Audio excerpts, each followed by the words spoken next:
I'm back, and I have a confession to make. I'm very bad at this whole YouTube stuff. Let me explain.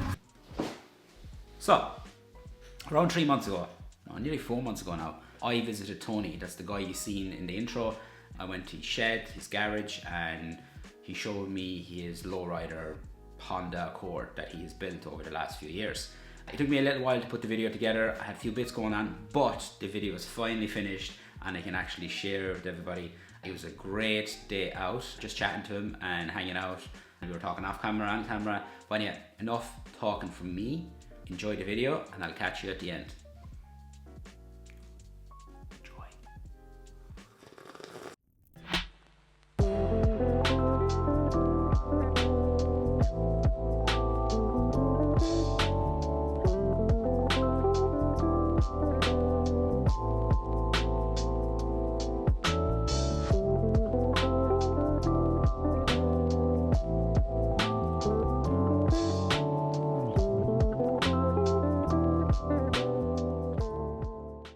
So we are here at Tony's shed. We're here to look at his lovely Honda. Hello, Tony. What's up? How's it going, man? Thanks for coming down. It's good to see you. You too, Thanks buddy. for making the trip. You too, buddy. That's We've your... organised this for a little while, haven't we? Yeah, we were trying to organise this for a good while. Shit, I think. Yeah. Yeah, it was. Yeah. I just find it's so unique. Thank you, and I appreciate it. Yeah. I don't like getting too smiley about it, but like it's always cool when someone appreciates it and likes what it is, and especially when it's something a little outside the norm for Hondas, I guess. But you know, maybe that's why people like it. Yeah. It's not the same as any other Honda, you know. Yeah, exactly. Look, it's just different. Yeah. In Ireland. No, To have something like this in Ireland is completely different. For sure. You know, the kind of way. So, and that's why I said, look, we'll do a video. Yeah. Your name is Tony, and your occupation. Occupation. I own a tattoo shop, Rise Tattoo in Galway, for the last coming up on 16 years now. Oh. So I started when I was 26, 41 now, unfortunately. But yeah, that's my day-to-day job, and then little bit of rust repair for people here and there. You know, nothing crazy, but that's the daily. So Tony has a lovely shed here, as everybody can see, and you also have your YouTube channel. Yeah, I have a YouTube channel. It's just my name, Tony Flaherty. Yeah. Nothing special. It started off as just a diary of bagging that car, and then turned into restoring it, turned into a couple of projects on my daily, my little Polo there, a couple of other cars, little bits like that, going to events like that. I don't have a huge amount of content on it, but you know, if you're specifically into Hondas, there's a lot of stuff there you'd enjoy watching. Yeah. In regards to the car, when did you buy it? Okay, I bought it, if I remember correctly, I know it was October 2016, cruising up on 10 years. I believe it was the 22nd of October 2016. And I had been looking for, I guess, not specifically a vintage Honda, but something kind of vintage, if that makes sense. And that happened to be on Dundee. It was in Mayo, about an hour away. It was, I think, advertised for 750, 800 quid, something like that. Went and viewed it, made the deal for a little bit less than that. Cruised it home. Since then, obviously, there's been a lot of work. There's been quite a lot of work. Yeah. So So I guess the whole story, when I bought it, it was super rusty. Say like the rad support was falling out of it. 3 out of the 4 corners of the sunroof were rotten. 2 out of the 4 corners around the back window were rotten. The sills were rotten essentially from the back wheel arch up at 50% of the sill, easy. The boot had holes in it that size. You know, it was incredibly rusty. So it sat for a while. There was a local guy who done a bit of rust repair for me, and in fairness, it worked out fine. But it was just enough to get it like NCT-able and taxable and drive it and enjoy it for the summer. So I cruised it for the summer of 2017. I think I even brought it to Jap Fest that year. It was still beige, I think, at the time. Yeah, it was originally kind of a beige or champagne kind of colour. Or else it might have been painted white at the time, I don't remember. But either way, it was painted twice. No, I repainted it once in the champagne colour, just like rattle can, whatever, just to kind of clean it up a little bit for that summer. Then one of my customers wanted a sleeve done and I wanted the car painted, so we did a trade. He painted it Ford Frost White, or it's Frozen White, I don't remember the name. Good job, it looked really nice, but it wasn't painted inside the doors, it wasn't painted under the boot, it wasn't painted underneath the bonnet, any of that kind of stuff. But it stayed like that for a good couple of years. And then December of 2021, I decided to bag it. And I always, the reason I bagged it, well, I wanted something bagged anyway. But I've always had a huge love of lowriders, American cars, 60s Impalas, 60s Cadillacs, G-bodies, Cutlass, all that kind of stuff. Even some of the pre-war stuff like Zephyrs, Mercuries, all that kind of stuff, Lincoln Continentals, all the big American tanks. When you see one of those things hopping down the street, it's like seeing a spaceship. Yeah. I always wanted something like that. So this is kind of my mixture of my love for Hondas and for lowriders. So I got the bag set up. It's a bag set up technically for DC2 Integras, EF Civics, CRXs, early gen Preludes. It's kind of a generic fitment that Airlift make for all the early 90s Honda stuff. And it bolts into all of those. The application is the same for all of them. It's not in that. So it took not a huge amount of fab work, but it did take some fab work. The shock forks, if you're a Honda person, you know what I mean by the shock forks. They have to be shortened by a couple of mil. The rear, I had to make my own.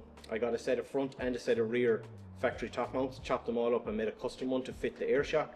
But you don't have to do any of that. Airlift give you the stuff to make it essentially a bolt-in fit. But I wanted to do it because it's learning a new skill, and also it fit that little bit more factory. Yeah.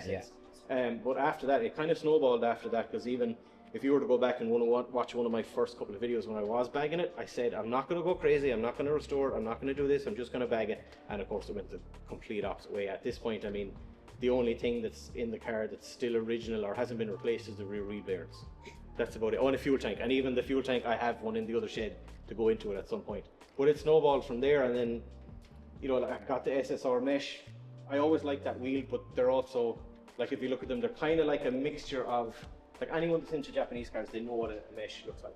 But it's also kind of like a Dayton wire wheel, you know, it has the spoke kind of style to it, you know. And then I don't know what made it come into my head, and I thought, shit, I might get white walls and put them on that.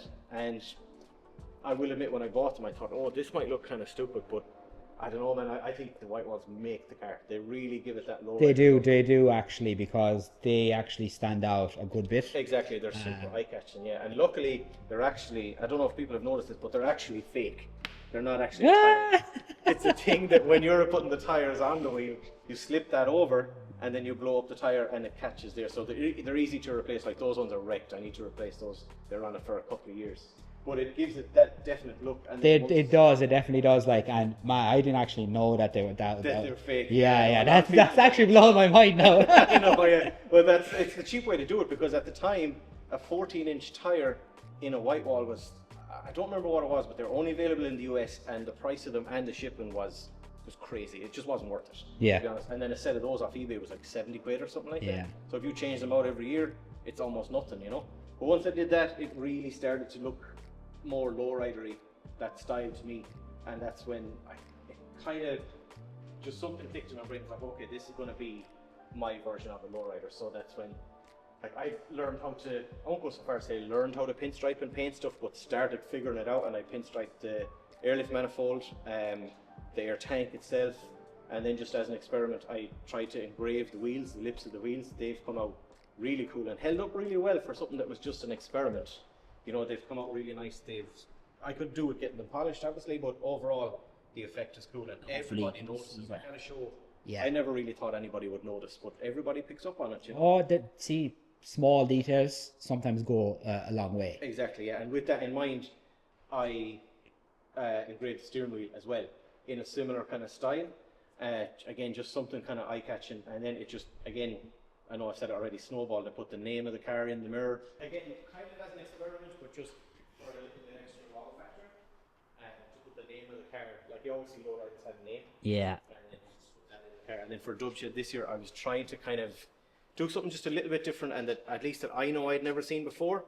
And because I had a couple of spares of those windows, I thought, I'll give it a shot, see if I can engrave the window. If the window explodes, I've got spares to put in it. Yeah, well, the window definitely stands out big time. Yeah, it's one of my favorite things about the car for sure. The headliner has all been done, and the headliner matches the panels at the bottom of the door. The boot has similar, like say the air tank, or sorry, the air compressor has matching material around it. The boot panels have that same material made out of panels. The sunroof visor is a factory OE Honda part that I got off eBay from someone in the US. The window visors are Honda as well. I think it's on the front one. You can kind of see it. You probably can't see it in the light, but it is embossed Honda in the back there. Not that it matters, but you can see it. But they are a factory OE piece. The chrome molding on the side is not from. Usually the molding is just plain black. There's no strip in the middle. They're from the JDM ones. They came from Malaysia. The window visors came from Malaysia. The amber lights on the front came from Germany. The amber lights, the corner lights, They give us a 90s kind of look. They do, yeah. One of the things I'm quite proud to have is the air refiner on the back. A lot of people don't know what it is. It was essentially an optional extra. If you were a smoker or had animals in the car or something like that, that would have like a charcoal filter in it, so that would run while you were driving and ideally take the stink out of the car, whether it worked or not. Now that one does work. It works off a remote. I just have it wired direct to a switch because the remote doesn't work anymore. But it seems to work. Like the odd time I've had stuff in the car, there's no stink the couple of days after. The spoiler is that came from Malaysia as well. A guy called Jack Lee. He makes them. It's a fiberglass replica of what would have been like what you see on old E30s and old Mercedes, kind of a rubbery sort of, you know, the kind of stuff I'm talking about, like the rubbery spoilers. They don't take paint and they kind of squish a little bit. Yeah. That would have been a factory option, but that's a fiberglass replica of that factory option. Other than that, there's nothing done to the back of it really. The front lip is off a 96 to 98 Accord Coupe, which I pulled from eBay and just fits on the car. You have to trim a little inch or so off either end, but overall it gives it a much kind of chunkier look, if that makes sense. Like you can get the cheap, say, Mugen style or school style ones off of eBay or whatever, and they're fine, they look cool, but they're a bit too Japanese or race style for what I was going for. But the fact that, like, probably my favorite thing about the whole car is the fact that you could have bought an Accord brand new from Honda in 1991 that would have looked exactly like that body wise. Obviously it wouldn't have been sitting on its face on the ground and those kind of wheels, but it would have looked exactly as that is. All the factory options are extra, all the options are factory options. One of my favorites, the gear knob. I know it's not the same brown as the rest of the car, it's kind of hard to tell there, but that's a factory new old stock that I got from Belgium. Wooden gear knob made by Momo with a little Honda stamp on the other side of it. Super rare piece, not the kind of thing you find every day, let alone new old stock. So I'm very happy to get that one. Also, that's the homie Hector, by the way. So homie. So as you can see, like, I had been thinking about painting the airlift manifold because I'd never really seen it done. And I will admit, I messaged Airlift on Instagram asking, if I paint this, will this void my warranty? And they said, yeah, of course it will, which makes total sense. But I decided I'd just send it and do it anyway. So I painted it white, done the bit of pinstriping that's on it, which in fairness, you can't really see unless you know it's there. But, painted or wrapped the air compressor in the same material as the boot panels here, wrapped the back of the back seat so you'd see it from here, if that makes sense. So that kind of checker theme is carried through pretty much the whole car. The tank used to be just plain white with a bit of pinstripe and there was just a sticker, nothing crazy, and I thought it looked kind of boring. And I'd never metal flaked anything or done like a lace pattern or any of that kind of stuff before, and just tried it, to be totally honest with you. You know, watched a couple of YouTube videos and just tried it, and over a weekend painted it as you see it there, and it's held up pretty well. Otherwise, something I did for a show last year, the airlines aren't actually white, but I bought heat shrink on eBay and heat shrank the airlines white so it looks like you've got white airlines. Completely unnecessary. Completely unnecessary. But as we said, small little touches. Little details. Yeah, exactly. Like you do a lot of the work yourself as well. I did every single thing myself except for actually paint the car, if that makes sense. That was sent to a guy maybe 10 minutes from here and he painted the car. I gave it to him on the 7th of July 23 or it's 2022, I don't remember. And I got it back exactly 4 weeks later, and that was windscreen out, back window out, engine's not taken out obviously, but like all the doors off, boot off, everything. Essentially a full complete respray except for the actual engine bay itself. But I did everything else. I did all the welding, I did all the upholstery stuff, I did all the pinstriping stuff, I did all the suspension work, I did all the engraving, pretty much everything bar paint the shell. You have other little projects. There's the one there in the corner and there's one outside, and you're planning to do all the work on that as well. Absolutely. Well, I was a mechanic for when the world first fell apart in 2009, I got let go out of the BMW and Ford dealership I worked in about 3 weeks shy of getting my actual qualification, but I still have all the knowledge. So as for suspension work and engine work and welding and stuff like that, and I've had those skills for years, so it's nice to use them.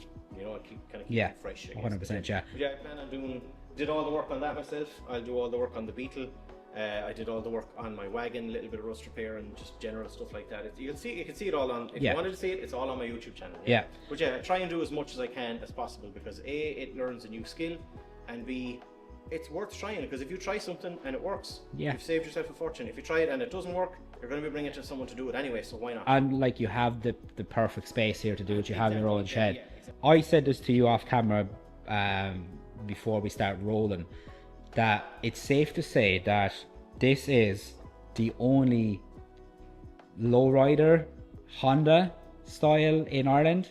I'd be very, very, no, I'm open to correction on it, but I would be very, very, very confident in saying, yeah, for sure. There's loads of other bagged Hondas, there's loads and loads of other bagged cars, but one that has that kind of, that style, that feel, I guess, of a lowrider, I would be very, very, very confident in saying it's the only one. Yeah. Yeah, I think it's definitely is. Definitely to that level at least. I know a lot of people bag cars and they just screw all the air management stuff onto an MDF floor and it's in the boot, and that's fine. There's nothing wrong with that. But to that kind of style where there's a whole team that carries out through the whole car, specific to a lowrider style team, yeah, I'd be very confident it's the only one. Yeah. You know? Well, like, the car scene in Ireland is look, it's big, but it's not that big. You kind of know majority of the people that's in it. Yeah. You go to many shows, you'll see somebody be like, hey, I know a guy that has a similar style car. Exactly, yeah. And they all kind of have the same wheels, the same this, the same. But there's nothing wrong with that, but yeah. But there was nobody coming up to you saying, hey, I know a guy down there that has. Yeah, exactly. Yeah. So. Exactly. Like, a lot of the reason, don't get me wrong, like, I've loved Hondas, absolutely loved Hondas for 20 something years now. But I always liked the more obscure Hondas. I never had, like, you know, a DC2 Integra, I never had a DC5, I never had any of the fast Hondas that are popular here in the scene.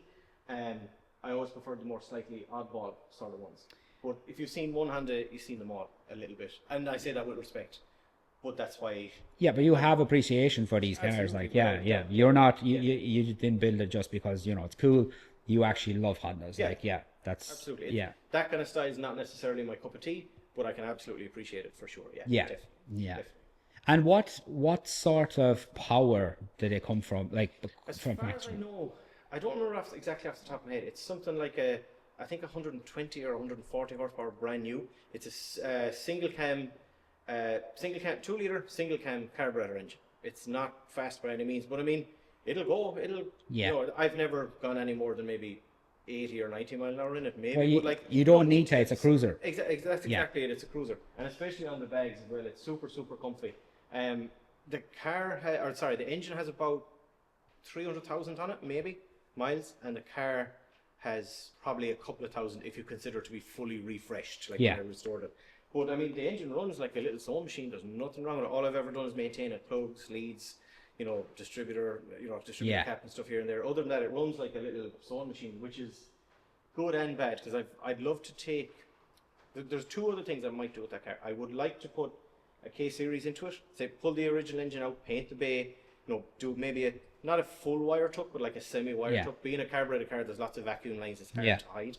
But put a K-series in it and potentially turbo it, because it's almost, well, when I say almost 6 or 7 years, NCT exempt. But either way, a turbo K20 would be cool to put in it, just for reliability wise, and also the wow factor when you would open the bonnet at a show.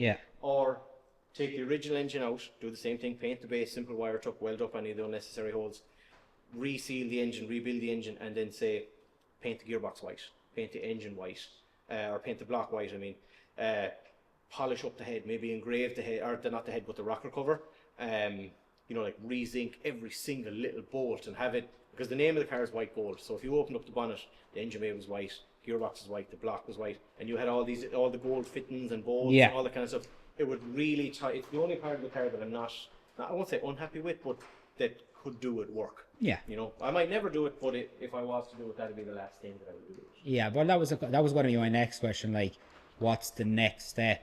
But like, you kind of just explained. The only aside from that, the only thing I would potentially do, again, I'd wait till it was NCT exempt, would be real deal hydraulics, like actually put juice on it. Do like 2 pumps in the back or something like that. But the only thing is that's it. It's not a huge amount of money, but doing it nice, and I would want to do a display with hard lines and all that kind of stuff. I mean, it's that type of car. You want to build it to that. Into 5 figures doing that. And also, to be totally honest with you, I almost have more versatility with the air setup, because I can do like that exact photos of example, that side to side, drop inside or whatever. And it being a front wheel drive car, it's not like I can 3-wheel it around the corner Yeah. like an actual real deal lowrider.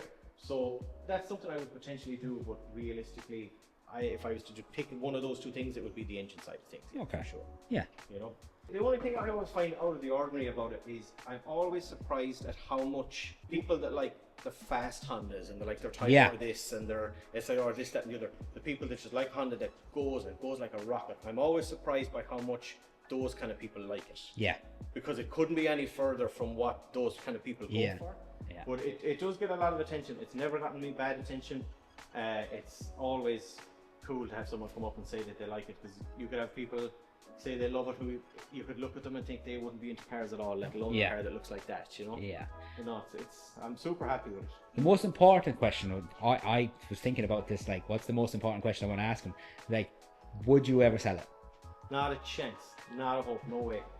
I will admit the original plan was never ever to go this far. I was going to drive it for a year, because when I bought it I had a little bit of NCT left. I was going to put any old set of wheels on it, chop the springs, and as I said earlier, because it was so rusty, just drive it for a year and get rid of it, you know, scrap it or whatever it might be. But the more I researched, the more I liked them, the more I got into it, and now just not necessarily financially or anything, but like I learned to weld on that car. Yeah. I wouldn't say I learned to paint, but I definitely kind of upskilled my, you know, in regards to like the pinstriping and stuff. I learned a lot of upholstery stuff on that car. I learned a lot about air suspension stuff on that car. I learned a lot with that car that I would never ever let it go, not a chance. I always make the joke, it's like 60% joke, 40% true, that if Yeah. I could get away with it, I would be buried in that car out the back of my house. So no, it would never, like, it sounds silly, 100 grand wouldn't buy that car off me. And that's fair. A lot of memories, a lot of effort already got into it, yeah, which is fair enough. You do have another couple of projects, which is this one, the Polo. We're not going to go into detail, but we're just going to showcase the car. You have the Polo project you're doing on your channel as well. Yeah, it's as good as done. The only thing I need to do with that car is get skinnier tires and lower it a bit more. Yeah. But other than that, it's fine. If you want to hit the door, and then we'll go outside and check the other one. The next other project that I have this lovely Toyota Stealth here. Yeah, I wish it was mine, but no. You can have it. Money talks, baby. Money talks. So the next project is my Beetle, what they call the Fusca in Brazil. It's a 1200A 1.2, 1970. 1200A single speed wiper, you know, super bare bones on the inside. It needs quite a lot of work. Just kind of ratty, like it's already kind of ratty, like it has no door cards, it has no carpet. Well, like it does, but I took them off. But I'm going to leave it bare bones like that. I'm going to either, I'm going to see if I can engineer suicide doors, you know, and have them open this way. Either that, or I'll shave the door handles and have them open on poppers or something like that. Pinstripe the roof and kind of lowrider style on the roof. Mainly just have it really low, dragging its ass on the ground. So we'll be getting started on that hopefully over the winter time this year. We'll see what happens. But yeah, I think it'll be a cool project, Yeah. where we can definitely come back and revisit for another video, like. And again, to piss off the Beetle people, try and annoy more Volkswagen people. It's definitely good to hang out. We went to Cars and Coffee this morning. Yeah. Why do you want to record that? Because I just want to dedicate this video just to you, Of course. and Nice just the to car. hang out, You're not going to wear, like, so Tony's super cool for letting me come and visit. Absolutely, man, anytime. The shed is class. I'm very jealous. My Celsius would look a lot better inside. But no, Bring it in and take some photos. before yeah. you go. But no, we'll definitely come back and revisit the other little projects that you have. For sure, man. So, I'd love to have you, but yeah, absolutely. yeah, that was good hanging out. On to the next one. So that's the end of the video. I had a blast making it, like filming it, editing it, and putting it all together.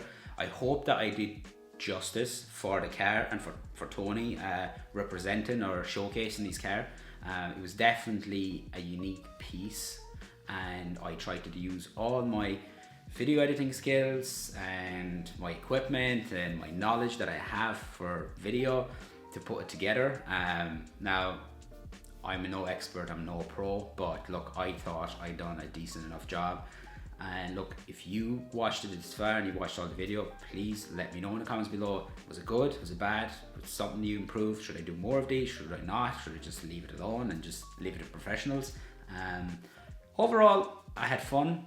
He had fun, and we had a good time hanging out together. I can't wait to go back and see the other projects that he had in the shed, in the garage. And yeah, other than that, look, if you stayed this far and you watched all the video, you know what to do. I'm not going to beg you. Yeah, sure, look, I'll catch you in the next one, whenever that's going to be, and I hope you enjoyed watching the video. That's it. Goodbye.